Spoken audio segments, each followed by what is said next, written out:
Welcome back. YouTube has a tool to help you to find your audience. If you go to this tab that says How It Works, and you then click on this link that says Find Your Audience, you're going to come to this page. If you click on the link that says Find My Audience, that'll bring you to this page. What you'll then want to do is to select the parameters that apply to your business. You can decide that you want to have an in-market segment, or you can decide that you want to have people that are related to what your business offers. We are first going to work with an in-market segment. You can then select your category.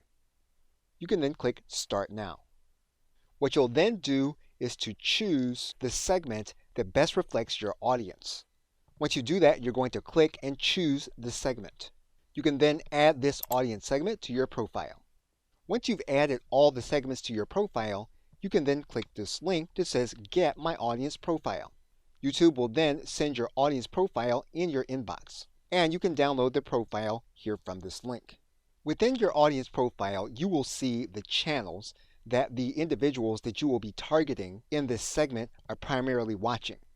And this will give you an idea of what your ad needs to say and what is on the mind of the people who are within this segment. You'll also see primarily what these individuals within this profile are researching and planning to purchase. What you'll also see at the very end are niche subcategories of the audience that you're going to be targeting, and this will help you in order to create the profile for your YouTube ad. So by using Find My Audience, you'll have insight on the kind of targeting that you will be doing. Okay, so with that, thanks, and I will see you in another video.